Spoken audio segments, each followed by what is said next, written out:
It's the year 2007. Doctor Who has been running for over 7 years now on Big Finish, and there's been tons of 5th, 6th, 7th, and 8th Doctor stories released during that time period.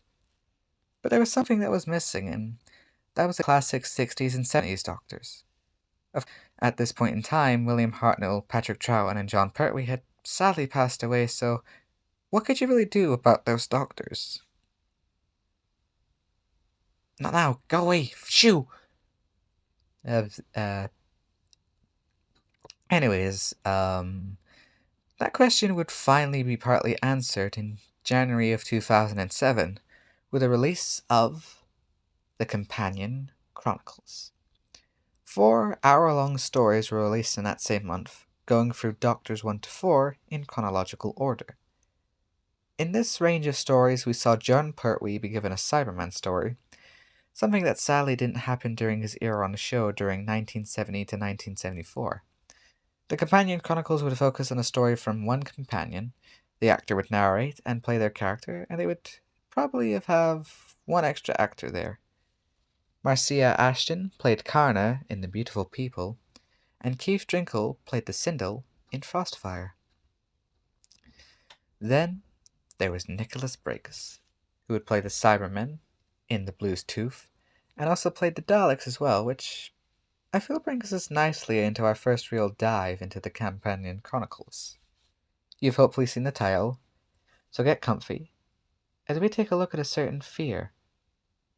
The fear of the Daleks.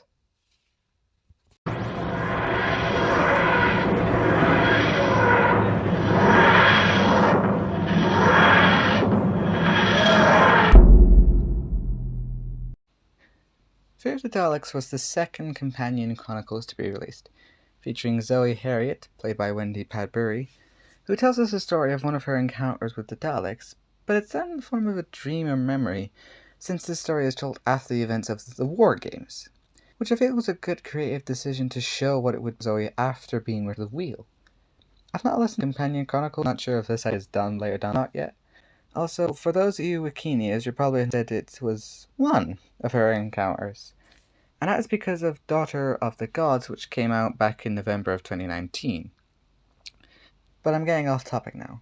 So we start with Zoe explaining how she's been having dreams for years on end now, having nightmares about the Daleks and actions which seem to have been elapsing themselves and developing into a sort of story.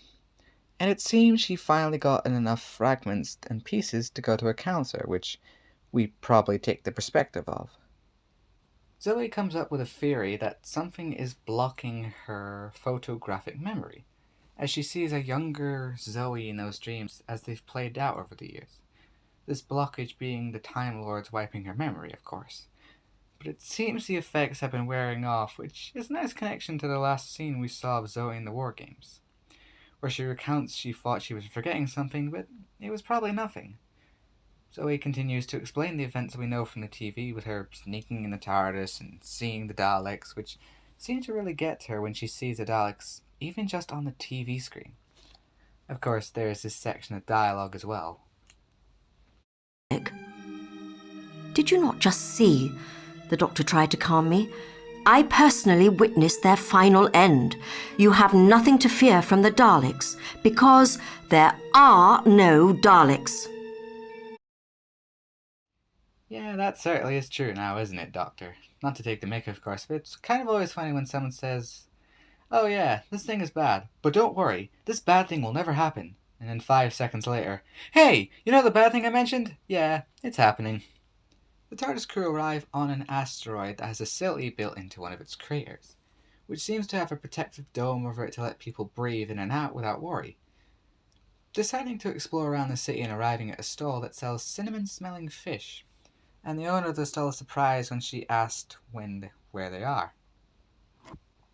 Before pointing to a news broadcast that explains they've landed on the asteroid Laphonia, due to them being one of the peaceful places during the war between the Xantha and the Tabari, being interrupted though when an air car drops down and 4 Xantha walk out, weapons drawn to us the Doctor, Jamie and Zoe due to, quite a crime, I think.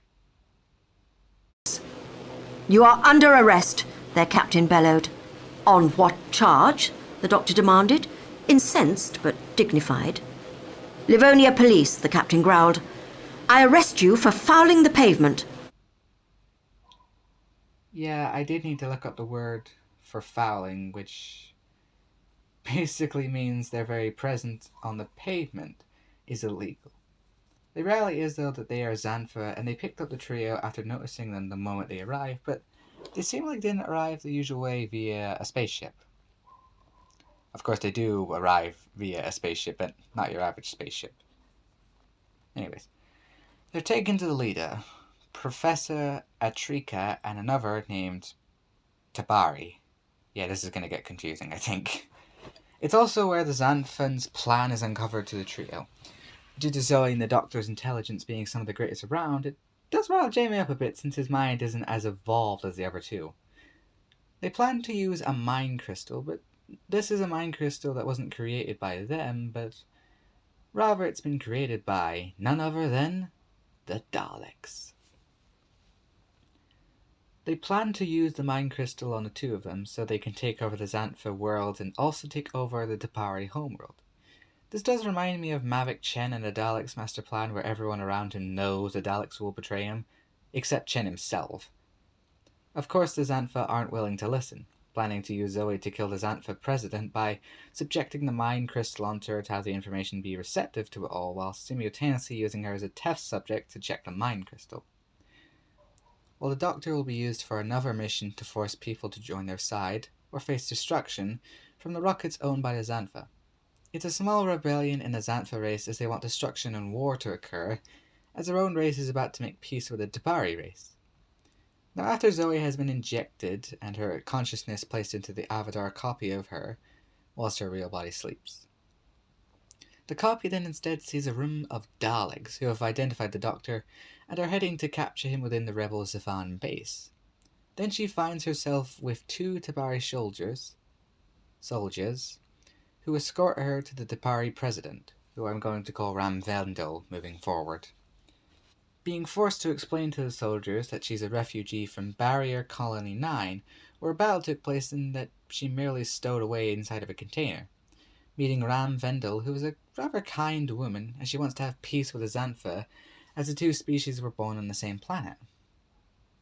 So Zoe keeps talking with Ram Vendel, but also finds out what happens if she tries to disobey, as her mind is given a strong shock as she collapses down in pain, only being caught by Ram Vendel, who deems it to be a simple lack of food after hiding away for so long. Managing to try and get a warning to her about the Daleks, but Atrika zaps her again before she manages to get the chance. Ram Vendel cradling Zoe in her arms afterwards and lifting her off the floor, which is rather sweet to see, or I guess hear in this case. Tiny moments like that are what I really enjoy, as it can show Vendel's care for anyone, even stowaways. The Daleks barge into the rebel Savan base, screaming the only thing you would ever expect them to. It's flashing. Exterminate the Doctor! You are an enemy of the Daleks! Exterminate! Exterminate! Exterminate! Exterminate! Which brings us into the cliffhanger of the story. The issue is it's a bit dull in my eyes, but gets the point across at least. I just wish that the Dalek voices were more angry and loud and went on a bit longer before the cliffhanger enters in. But the Doctor realizes the Daleks need him for the mind projector, as the Doctor is a genius and acceptable to the Daleks. The Doctor doesn't take too kindly to his IQ being deemed as only acceptable. Atrika at first screams in anger at the Daleks, but quickly shies away when threatened with extermination. But even with the Daleks' chance of destruction, Atrika still does their commands, as he believes that his agreement will keep him alive. So the Doctor is placed into the mind projector as well. The Doctor's clone then appears in Zoe's cell, and then Zoe is just forced to try and kill him, but it does no good since his mind is strong enough to resist the mind crystal's power. Unfortunately, though, it doesn't stop Zoe from getting out of the cell just before the cell door closes shut, trapping the Doctor inside the cell, while Zoe manages to walk away free. She's forced inside of a gallery, unseeable and unhearable to every member there, as Zoe's mission begins, and You can also feel the genuine horror that Zoe must be feeling as she watches a peace treaty slowly unfolding, while she stands with a matchstick forced into her hand ready to make it go up in flames. The pain that must enter in as the code word was spoken by Trican. There was no other word the Daleks would use other than exterminate. The gun being formed in her hand as her same hand raises up, trying to resist pulling the trigger. Before it's yanked away, along with her as the Doctor pulls Zoe away from the balcony and removes the crystal as well. Another plea is given to Atrika and the Daleks materialize their minds to where the Doctor and Zoe are at, being given the same mind projector chips. The Daleks finally explain the reason why they need the mind crystal and need to use it on Ram Vendel. It's a way to test that it works, which, I don't really understand, I guess. Considering the fact that Zoe was controlled and while the Doctor wasn't, he's a Time Lord and also a genius in the realms of the mind. I understand that it is a sort of a scheme they're trying to hatch. Hell, we've seen the Daleks plotting in Power of the Daleks and Evil of the Daleks, so this does fit in with their character during this time period, but it just confuses me. Yeah, the Daleks did test the Dalek factor on Maxwell and Evil of the Daleks, but surely the mind projector has also been proven to work properly. But anyways, as a way to show the Daleks' bodies still function, even though their minds are not within the casing, they kill the Xantha gods in the laboratory as well, and finally, Atrika realizes the reality of his situation. Oh, Doctor, you were right. I was a fool. The Daleks had no intention of keeping their side of the bargain. What have I done? No. So it took the death of his rebel Xantha allies to realize that. Well, at least he realizes it, unlike some other people. Atrika then warns the Dabari commanders about the Daleks before his body is destroyed.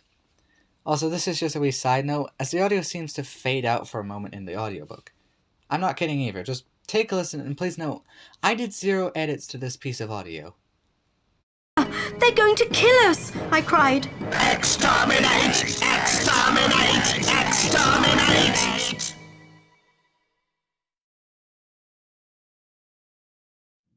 Exterminate! Exterminate! I kind of expected the commercial to start playing, honestly, when that fade came in. Back on the topic, though, Atrika manages to apply his mind to Projector, so his mind survives and attacks the Daleks, forcing them to stop in their tracks, and then uses the Commander Daleks to speak to the Doctor and Zoe. His mind won't last long, though, due to his body being destroyed, but it can last long enough to suppress the Daleks. In return, though, he is subjugated to the Daleks' minds and sees what they are and what they do, while simultaneously fueling the Daleks. The Daleks? Fueling the Daleks' deepest fears into themselves to damage their consciousness. The Daleks then need to be shot with a mind crystal to kill them, so the Doctor lifts up the crystal and then he lowers it, surprising the Daleks by saying he won't exterminate them with a mind crystal, so he does it instead. And yeah, Doctor, you do remember what happened in Power and Evil, correct? Primarily evil, since you switched the factors in that story and caused a Dalek civil war to happen in the city, along with being the reason why the Daleks destroy the generator, causing the power to overfeed and destroy their temporary static circuits. So why all of a sudden does he decide, no, I won't kill the Daleks, because it makes me more better than them? It's just... because this bit here is utter rubbish, and it really just feels like pure, unneeded padding. It then causes Atrika to kill the other 2 Daleks by firing upon them, since the Doctor stopped Zoe from firing the mind crystal herself. And then you also realise, though, the Daleks can fire in their mind status, so... again, why do they need Zoe or the Doctor when they can shoot people in their mind copy forms?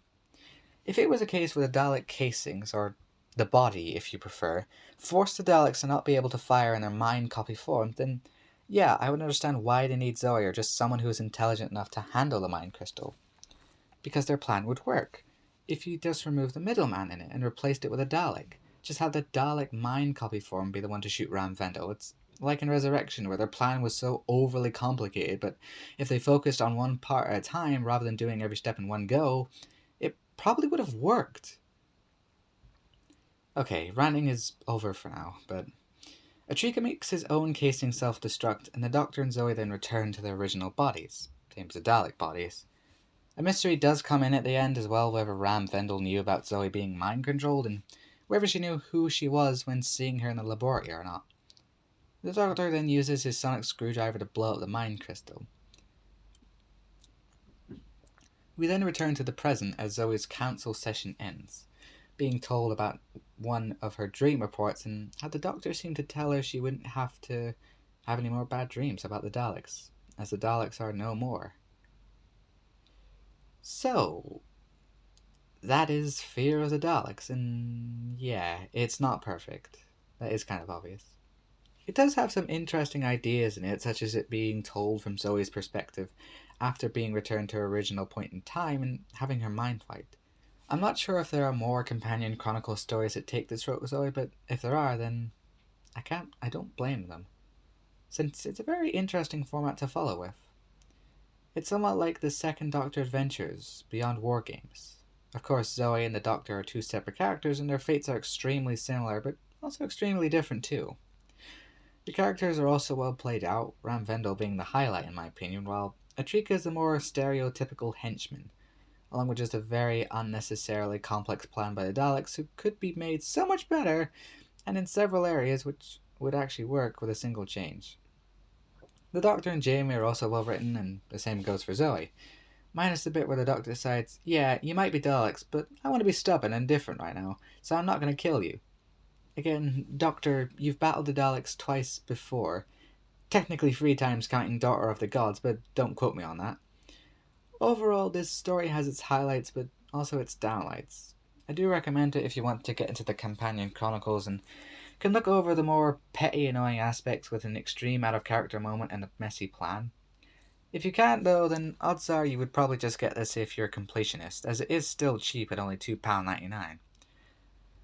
In my opinion, this story is a 6 out of 10. It's not great and has its issues, but it still does have a strong start, strong moments, and a decent pacing, I think. But anyways, my name is Pixel Johnson, and thanks for watching Pixel Reviews.